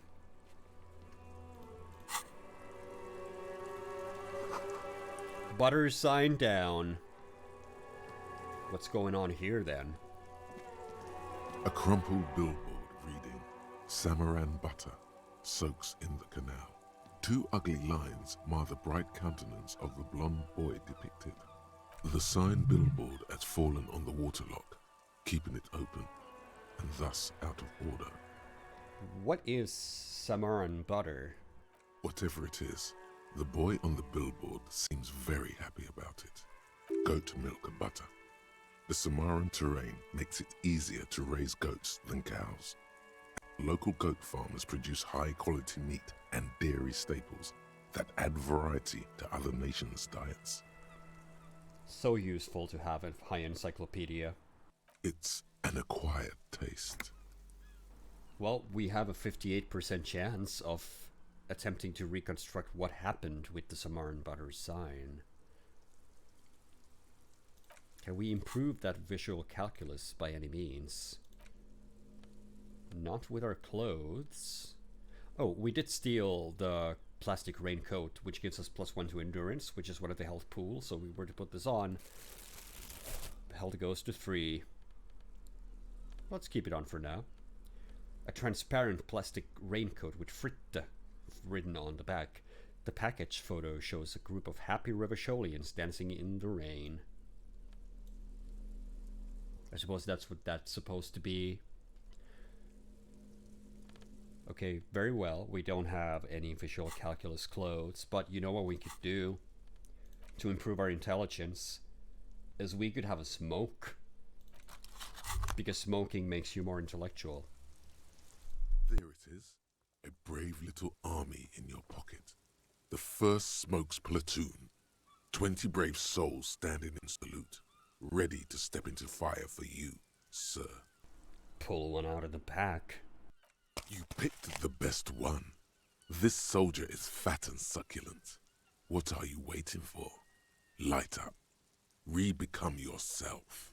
Light it up. Get a load of this rock and roll cop here, people. Johnny Thundercop fishes a cheap lighter out of his pants. With a flick of the thumb, there's fire. A primal satisfaction. Here we go. What are the repercussions if I actually do this? Repercussions? There's a high risk of glory, with a mild chance, cool genius. Smoking makes you into an intellectual. Everybody knows that. Yes, we all know that smoking makes you very intellectual. It will help you concentrate a bit.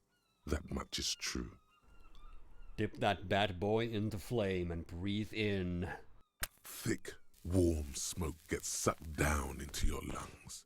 Immediately, you feel a warm nostalgia fill your head, body, and soul. A nostalgia for yourself, the man you were in your youth. Johnny Thundercop is back, and he's chill as balls. In the bottom right corner of the screen, there's a cigarettes button. Cigarettes gives +1 to intellect skills. Logic, rhetoric, conceptualization, visual calculus, encyclopedia, and drama. This is good before a white check, but damages your health. Yes, we did take 1 damage to endurance by smoking that cigarette, but... Oh, hold on. What's this? Why does art inspire you so much? Where did this come from, conceptualization? I just had a cigarette. Why are you asking me about art? It does, yes, but what is art? Excellent question. Art is a diverse range of visual, literary, auditory, and performative creativity. It's an expression of imagination and technical skill. Additionally, it's history, criticism, and pure enjoyment. In short, art is the highest form of human communication, representation, narrative, emotion, and agency intertwined. Would I fit into the art world? I mean... Have you looked in the mirror lately? You have the exact features of a savage art critic, with that beard and those clothes, disheveled and prophetic. Perhaps you should try to critique architecture too. Is architecture also art conceptualization? Of course not. It's autism, box drawing, masturbation with a ruler and a sextant or whatever they use.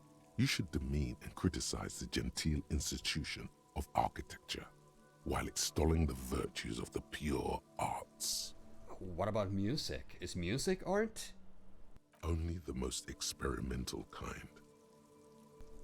I guess I have been feeling critical lately. Yes, you seek substance. No vapid representations and reproductions of social mores as made manifest in stuffy biennials. We're talking real living art here. Become the art cop. Half art critic, half cop. What? Don't I have to be 100% cop to get the case finished and all that? Quit being so indecisive. What are you going for here? Some kind of indecisive and camp aesthetic now? Strike a bold shape here. Go art or go home. We're the superstar cop. We're also very critical of art. We should definitely say the first one. Okay, if 50% art critic is what's needed to free me from rote repetition, so be it. Exactly. It's not only your duty to only catch the criminals off the street, you must also apprehend criminals of the printing press and the gallery, the trite and derivative artists and writers of the world. Go ahead and provide savage criticisms, art cop. The world is yours to rip to pieces and reassemble. I like that.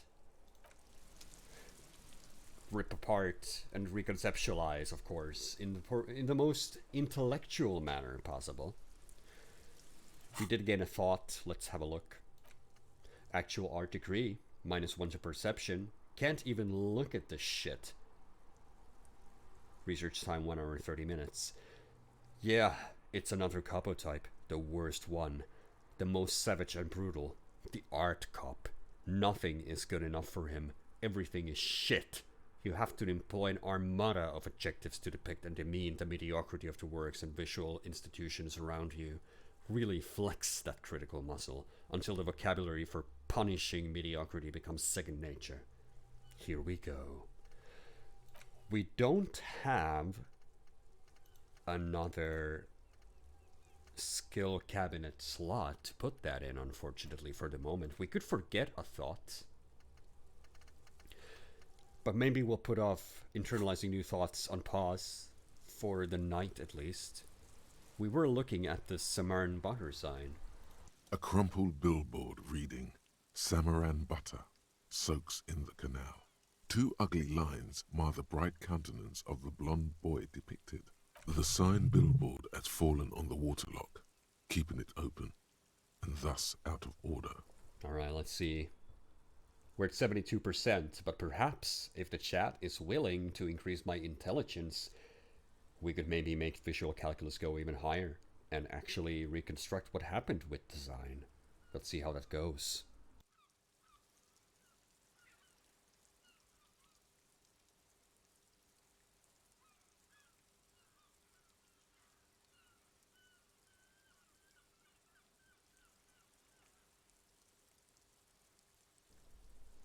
I love chat.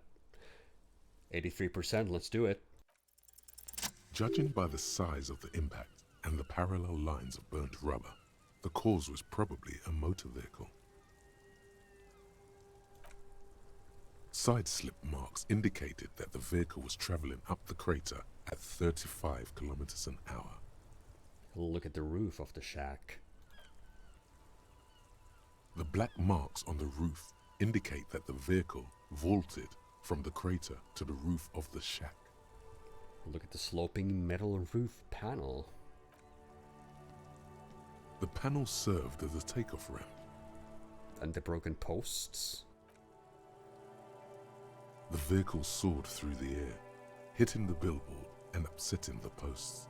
Then it continued its flight, taking the billboard with it. Look at the sign.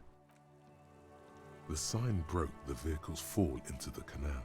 The Samaran butter billboard still looks freshly painted, suggesting it took the plunge recently. How recently? Within the past 72 hours.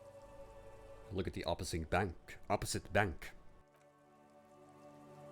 Still speeding, the vehicle made a loop and vanished into the fog along the coast.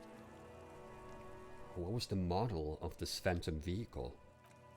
There are 2 good candidates, the Caprice 40 and the Linéaire G22. Why the Capri 40? It's about the right size. And the tire marks look like they came from the skinny tires frequently found on that motor carriage.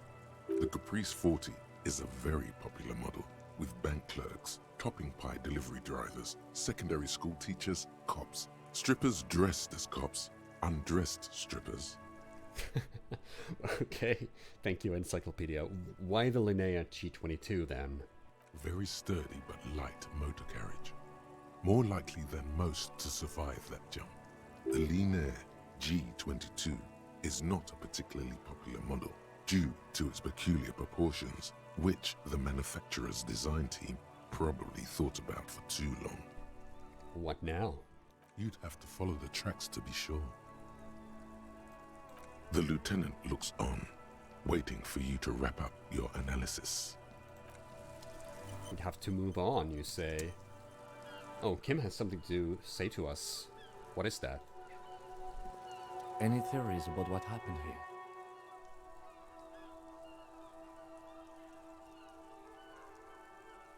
How about we leave this one for the chat? It looks like someone is in a real hurry. Reckless traffic hooliganism. Some top shelf shenanigans. I want to meet the driver and shake her hand. Wait, her hand? Okay, well, that's fine. What does the chat think went on here with the Samarn Butter sign?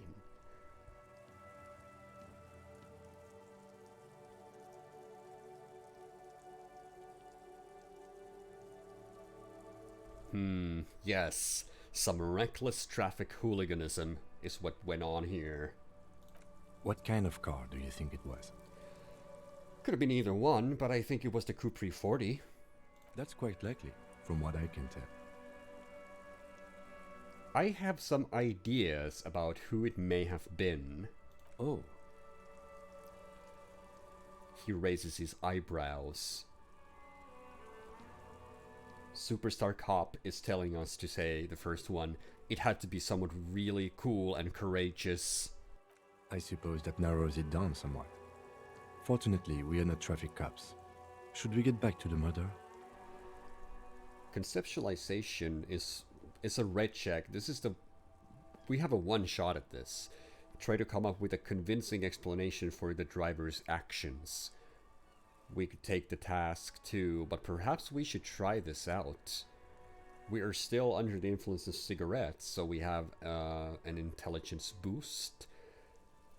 And we could ask chat to increase our intelligence to get an additional point to conceptualization, which is under intellect. Let's see how it goes.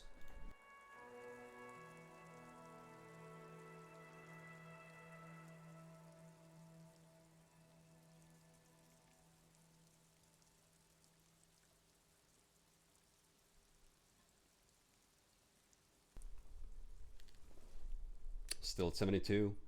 Let's give it a go. Somewhere in the depths of your alcohol-addled soul, you find a few threads that you can weave into a story. This could only have been Jacob Irv. The tip-top tourney champion? After the untimely death of dear friend and fellow racer Alfred Delatraz at Fjordhammer, Jacob Irv was desperately chasing death on the racetrack, but death eluded him. The lieutenant patiently listens to the words coming from your mouth. After quitting in frustration, he became a recluse, a ghost driver searching for death on the streets of Revachol, speeding. Jumping canals at night? If I was Jacob Irv, I wouldn't drive in Martinez. The roads are awful. In conclusion, it's a colorful theory, but I don't believe Jacob Irv did this. Should we go? No, we need to find this Jacob Irv before tragedy strikes, as we'll take the task to find out what happened here.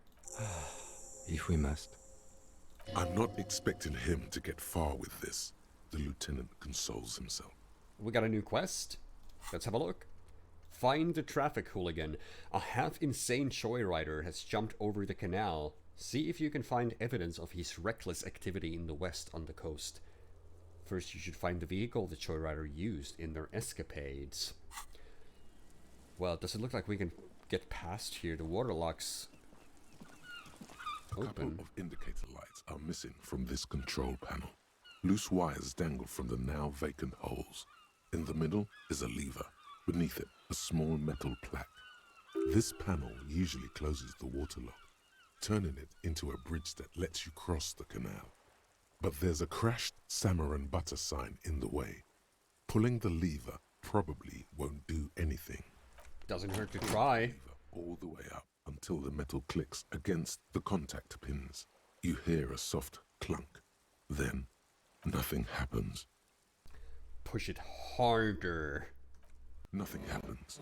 A cold gust of wind blowing in from the sea interrupts the silence of the situation. The lieutenant hums to himself while staring at your activities. Release the lever. A spring brings the lever back to its original position. You still need to close the water lock to get across the canal. Some other way. Wasn't there a sign over there saying functionality will be restored on Wednesday morning? There was.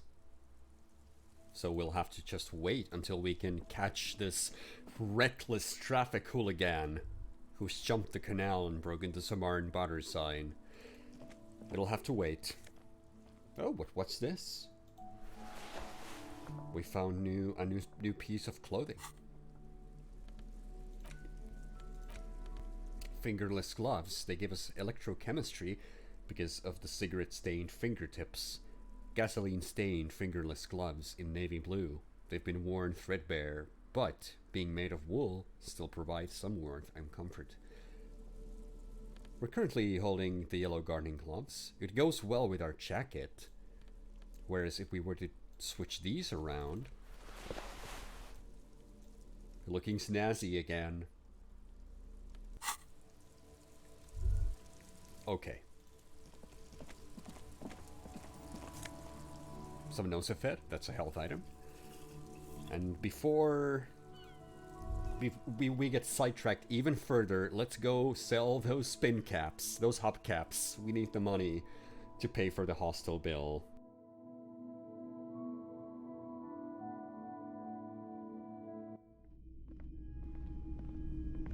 Huh? Looks like an interesting assortment of items. Let's have a look around. Some kind of machine. An antique cash register? A bust of a woman. The plaque simply says Day. In the dark, a film projector is whirring away. Mostly military wear, with a few eccentric fashions thrown in. Perhaps we should just try and sell the hubcaps. It's not often that I see officers from the RCM in my pawn shop. The man at the counter turns to you slowly. What can I do for you? His courtesy is not insincere, but he prefers being alone with his projector, just watching the movement of light across the walls of the shop.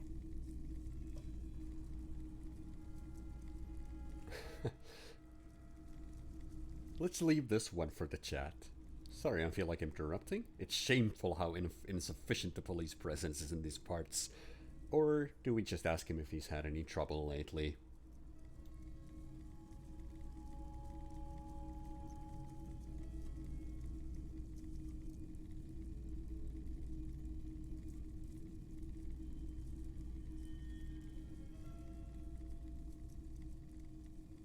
It is so shameful how insufficient the police presence is here. I haven't had any problems myself, though some of my customers have complained about inconsistent law enforcement. Who are your customers usually? All kinds of people come through here.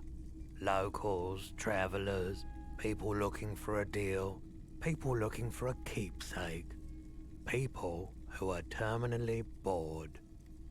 As you can see, I have a wide selection of goods for everyone to choose from.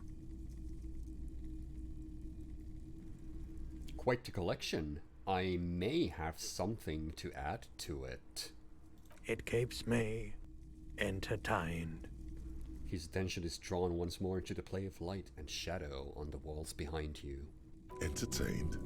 He might be high.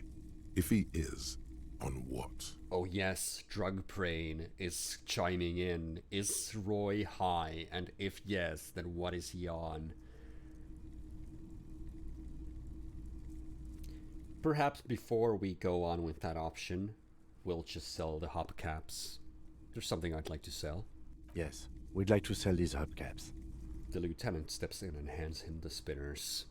Roy takes the hubcaps from the lieutenant and inspects them. The spinners appear iridescent in the dancing light of his pawn shop. Yes, these are very, very good. Did you defraud some foreign prince for them? Jump a mesk banger? No matter. I'll give you 200 real. No one was defrauded or jumped, I assure you. The lieutenant explains as the pawnbroker opens the register and counts the cash. Of course, I meant no offense. 200 real for you, officer. Delightful doing business with you. Do come again. Thank you. He takes the cash and then turns to you. Here's the 60 real you need for your bill. Do not waste it. The rest goes in his pocket.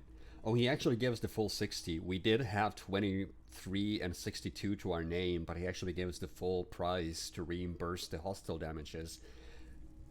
Let's not tell him we already had some cash. The rest is for him, to compensate for the pain of being separated from his radiant spinners. That's fair enough. Anything else you're thinking of selling? I'd like to sell my clothes. I'm not purchasing any more clothing at the moment. He looks you up and down quickly. I have a fascinating photo of a corpse here. Oh, no. I don't like those kinds of objects. No sale. He barely even looks at it. Do you know what the tattoos mean? Aphotic paths, counter-radiance networks, anti-magnetism. It's darkness. That's all I know. Sell me something lighter. You have absolutely no idea what aphotic paths are, but the tattoos on the man are not that. We can access our pawn menu. Anything else you're thinking of selling? And here is, yeah, we can pawn items for cash. We got the empty cassette tape. We got the kind green 8 pen, but we don't have another pen. A police officer does need a pen. And the lieutenant's handkerchief, which he kindly offered to us. Maybe we're not looking to sell anything for the time being. Another time, perhaps. We did just learn about Jacob Irv possibly going around. Do you know anything about the traffic menace on the loose? Traffic? I'm sorry, officer, but I don't drive. But didn't you hear it when the traffic menace drove over your roof? Now that I think about it, I do remember hearing a thunderous noise the other night. Some kind of powerful electric vortex hitting the shop, and then moving on. That sure narrows down our list of suspects. A vortex? Oh, we have to go with the third one. We're already making wild theories about Jacob Irv, a race car driver, just driving all over the street of Martinez and making crazy stunt jumps. I can understand how you would mistake Jacob Irv for a powerful electric vortex. Jacob Irv? The great tip-top champion? Yes, yes. Do you think it may have been Jacob Irv who drove over your roof? His forehead creases. It's a logical explanation. I felt within that thunderous crash a soul plunged into chaos. Yes. Roy is agreeing with our theory about Jacob Irv. Well, we have the electrochemistry check right here. But perhaps before we try that, it was suggested to us that maybe we should have a drink. You know, we've been... Our throat is parched. We haven't had a single drink in all day. I think it's time to pop one open right here in the pawn shop in front of Roy. Well, hello. Someone seems to have found himself a bottle of alcohol. Here's where the magic happens. Look at the bottle with longing eyes. What a solid can of mass-produced piss water. Well over 10% alcohol in this so-called beer. Pop it open before it gets too warm. Wow, the gods of mass production have made this alcohol container laughably easy to open. A child could have done it. Open it up. There's a satisfying pop as the cap comes off, and the hair on your back rises like an army at attention. You've been here before. Welcome back, detective. You're home now. What will be the repercussions if I take that sip? Nothing. Some mental stuff. Nothing to be worried about. Physically, you'll be strong as an ox. Oh, just the mental stuff. Let's take a sip. A golden sun melts down your throat. Its rays filling your nostrils with sunshine. Your stomach melts from it into a happy, gooey mess. So does your mind. All the bad things are melting. You're you again. A real cop. A real detective.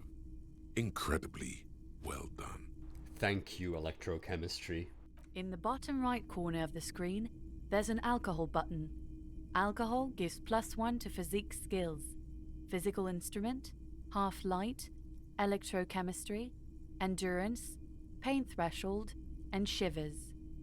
This is good before rolling a white check, but damages your morale. And remember, from the void we came, and to the void we must return. Great. It's 11 p.m. and we're drunk, and we still have the smokes. So, Greetings on this fine night. What brings you here? I was expecting to get the white check, but you do know that it's not really a fine night. The weather is terrible. Is it? Spring is capricious, yes. How come you're still open? The pawn shop is always open. Very well then. Electrochemistry is at, oh wow, 83%. We could maybe find out what Roy is high on, but maybe the chat wants to improve our physique for this check, so we can definitely find out what Roy is high on. Because that's interesting to us right now.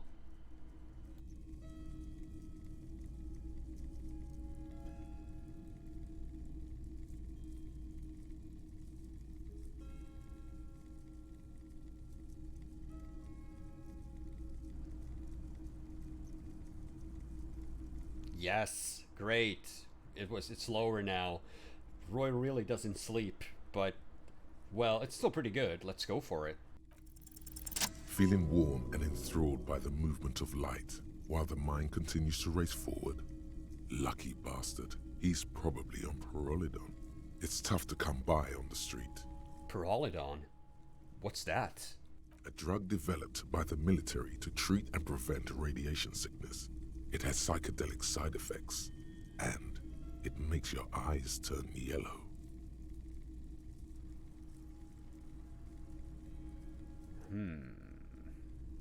Psychedelic side effects, you say? Sir, could you take off your sunglasses? I'd like to check your eyes. Why on earth? These are prescription. I can't really see without them. Chill out, man. I'm a chill out cop who just wants some of what you're having. Wink.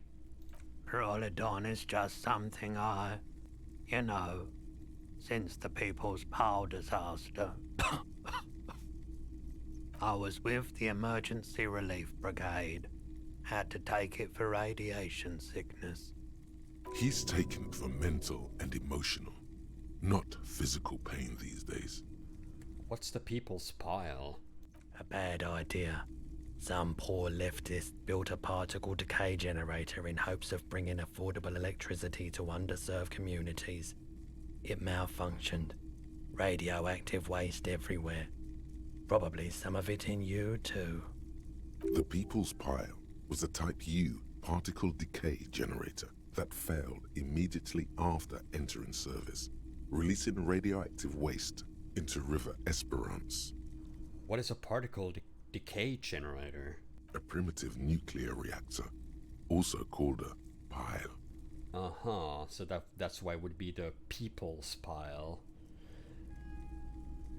Oh, but yeah, I guess I just went ahead with that, but let's ask. Construction began during the Commune of Revachol. The people continued work on it after the Commune fell. They wanted a cheap source of energy for Revachol West. Needless to say, things didn't work out. Why did it fail? An emergency valve defect resulted in steam pressure blowing the turbine, taking the fuel containment vessel up in the explosion. Both the faulty design and lack of finances contributed to the catastrophe. Okay, I'm not gonna break immersion for a whole lot, but I feel as if this has to be some sort of reference to Chernobyl. Seeing how this game treats real life events, I feel as if this is an analogy for that, but that's just me guessing. Tell me more about this emergency relief brigade you were part of. We were an all-volunteer force, self-organized. Tried to help the fire brigades contain the spill. I lived by the river since I was a small boy. The Esperance didn't have the art to let it all go to shit without trying to do something to help out. There wasn't much the volunteer force could do, however. We wasted years in the river mud, years getting sick. He looks at the spiraling light and stops. Must have been tough, radioactive cleanup. There's a reason why everyone's tried to forget any of it ever happened, and why no one has tried to repair or replace the pile. So much disappointment, and early deaths. Cancer mostly. And we knew all that was coming even as we were cleaning up as best we could. Whose fault was it that the generator failed? No one's. Everyone's. He sighs and shakes his head. So much bitterness. A bunch of poor people built themselves a primitive nuclear reactor, hoping for the best. What do you think is going to happen? How did you end up running a pawn shop? The cleanup happened 15 years ago. I was young then. Later, my second aunt died. Left me this shack and all the assorted junk in it. So I came to Martinez. People told me don't go there. It's a shithole. I said, people, we just had a nuclear pile meltdown. I'm gonna get as far away from Forberg as I can. Still in the same city, but... He shrugs. Thank you for telling me. I like the theory more than the story. Outward movement, not vortices. Yeah, you gotta get in on those vortices, my man. Would you care to share your polygon with me? Have you tried it before? It's almost like he's worried for you. The lieutenant steps away, pretending to admire some of the knickknacks on display. Looks like he doesn't want to get involved. Go ahead then, he thinks. As long as you can walk straight, I don't care. He won't be your nog, but he won't be thrilled about this either. Okay. Let's leave this one for the chat. I think I've tried it once and liked it. I haven't, but don't worry, I can take it. I write the Piro every day.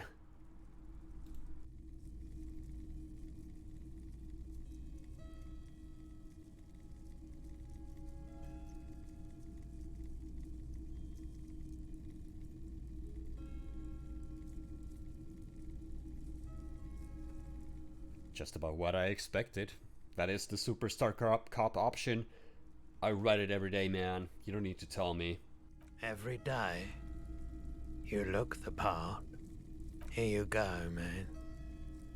He presents a large cap-shaped object on the palm of his hand. Very odd looking.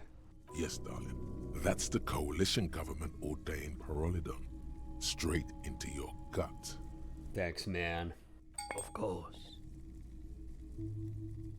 Well, while we're speaking here, you might be able to aid our investigation. I doubt it, but I can try and answer any questions you may have. Truth be told, you already helped us by giving me illegal substances for radiation sickness, which I will use responsibly as a police officer. Do you know anything about the recent hanging? I do my best to keep my distance from all manner of butchery. Bad for business, bad for everyone. He doesn't know anything. Ever had any dealings with Everard Clare? That would be the union boss. He's been by the shop a couple of times. He gives a lazy half shrug. There was something awfully deliberate about that laziness. Composure's kicking in. Why do I feel like you don't want to talk about him? Are you hiding something? They weren't the most pleasant interactions. Small town bigwigs always want everyone to play a part in the play they're staging. But I bowed out at some point. I prefer to watch from afar while the bigwigs come and go. I heard the forewoman before Everett disappeared. It was all very strange. That forewoman was more pleasant than Everard. But I guess it's all the same in the end. Did he discuss union business with you? He tried. Wanted to come to some mutually beneficial agreement around my dealings with the dock workers. I politely declined to hear him out. So you don't know what kind of arrangements he was talking about? The lieutenant studies the pawnbrokers suspiciously. As I said, I refused to talk to him. That's why he came back a second time. That's also why he hasn't come back a third. Did he buy anything? He purchased a remarkably garish paperweight the first time he was here. Nothing the second. Maybe other questions? He nods reluctantly. Nothing on this topic. The pawnbroker's gaze is already fixed on the dancing colors. Okay, so I do believe, let's see, track down your gun. You could, yeah, it said here you could also ask the local pawn shop, and here we are. And it's literally we can just trying to find any information on the gun that we can. So, by the way, do you happen to have any guns like the ones carried by officers of the citizens' militia? Someone else came here earlier today asking the same question. I promptly sold her the gun you pawned a couple days back.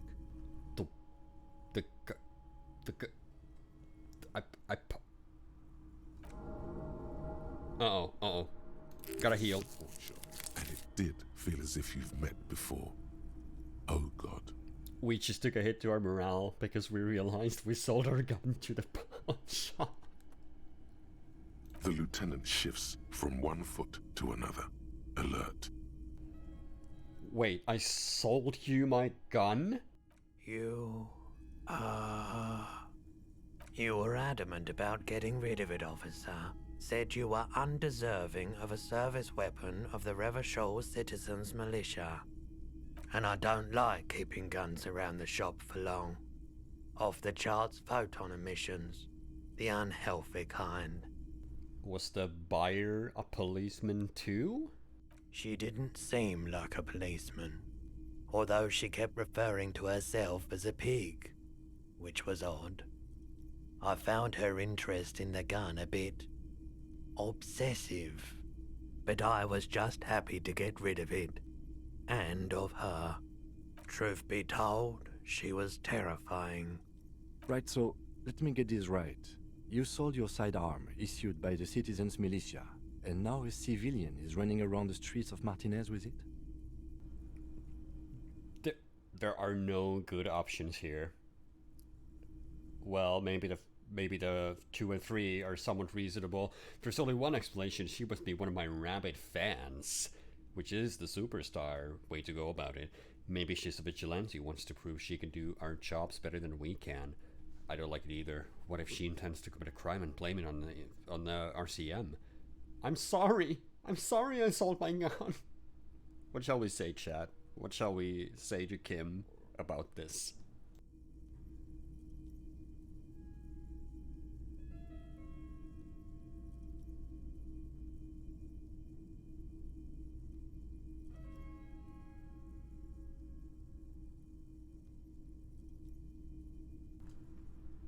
Well, when we don't get anything, we have to go with the first one. She must be one of my rabbit fans. In that case, she'll be happy to get a visit from us, if we can find her. He looks around worried. Any idea where I could find this buyer? My apologies, officer, but I have no idea where she was coming from or where she went. A needle in a haystack. There is nothing you can do about it now. You'll just have to hope you luck upon her somehow. Well, at least now I know how I lost my sidearm. Let's talk about something else. Of course. I guess that's everything. Well, it has been an eventful night for name unknown, or Raphael Ambrosius Cousteau. We looked into the Cham mystery. We still haven't found out about the lady driver. That's what we started with. Then we moved on to buy stuff from the store. And then we got sidetracked into looking into traffic hooliganism. And now we just recently found out that we've lost our gun. We sold our gun. We sold it. Maybe someone else knows something. And I think right here is a good place for us to save our game. As the day is coming to a close, but we still have stuff to do. We still have to pay for damages. There's a bunch of stuff we can do. But for the time being, that would be it for Disco Elysium. As we've dug a hole for ourselves, haven't we? We've lost our gun, we've lost our badge, we've pawned our gun. We're drunk. So yeah, things are looking great for the murder investigation. And perhaps next time we'll be able to actually do some police work. We did some today. We did more today than we did the other day when we just spent all the day in the bookstore by reading about books. Maybe tomorrow, or maybe even tonight, day one, in Martinez we'll be able to do some other stuff as well. But for right now, it's good night from Disco Elysium.